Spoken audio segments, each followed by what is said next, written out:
फलटण दहिवडी रस्त्यावरती ज्या ठिकाणी रस्त्याचं काम आता नुकतंच पूर्ण करण्यात आलंय त्या ठिकाणी एक अपघात झालेला आहे। आपण बघू शकताय त्या अपघात नेमका कुठं झाला। हा अपघात ज्या ठिकाणी झालेला आहे त्या दुचाकीची अवस्था आपण बघतोय।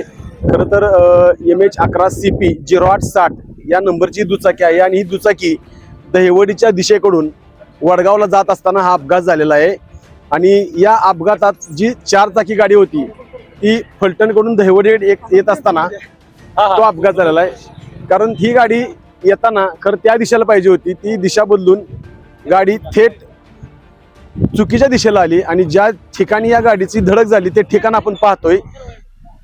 याच ठिकाणी गाडीची धडक झाली।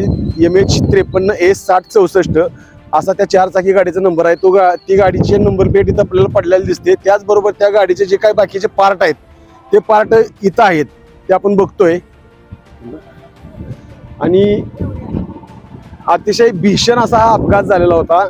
ज्या वेळेला प्रत्यक्षदर्शींनी हा अपघात पाहिला त्यावेळी त्यांच्या सांगण्यात असं आलं की जी काही 4 चाकी टाटा कंपनीची गाडी होती ती दहिवडी दिशेकडे जात असताना तिच्या साईड सोडून दुसऱ्या साईडला आली आणि या दुचाकीला धडक दिली। खरं तर या दुचाकीचे जे चालक होते एक वयस्कर बाबा होते, ते धडकल्यानंतर त्या 4 चाकीच्या टपावर जाऊन अडकून पडले आणि त्यानंतर ते अडकून पडल्यानंतर काही अंतर गेल्यानंतर ते त्या टपावरून खाली पडले। त्यामुळे त्यांना गंभीर मार लागलेला आहे। आता त्यांना इथल्या दहिवडीच्या एका हॉस्पिटलमध्ये उपचारासाठी दाखल करण्यात आलेला आहे। आता आपण हा रस्ता पाहतोय, हा फलटणकडून दहिवडी शहराकडे प्रवेश करणारा हा रस्ता आहे। या रस्त्याचं नुकतंच आता काम पूर्ण होत आहे आणि काम पूर्ण झालेलं आहे। त्यामुळं ये जा करणाऱ्या गाड्या अतिशय सुसाट वेगाने येत आहेत।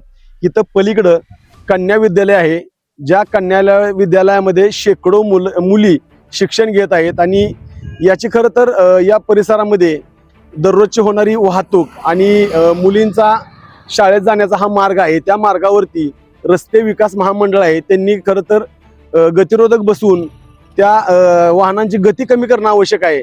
या ठिकाणी आपण बघू शकतो लोखंडी बॅरिकेड्स बसवलेले आहेत, मात्र लोखंडी बॅरिकेड्ससह गतिरोधकही तितकेच महत्त्वाचे आहेत। जर गतिरोधकाने त्या वाहनांची गती कमी झाली तर या अपघातांची संख्या कमी होऊ शकते आणि या ठिकाणी शालेय शिक्षण घेणाऱ्या मुलींचा धोकाही टळू शकतो। आपला आवाज न्यूजसाठी थेट घटनास्थळावरून संदीप जाटार।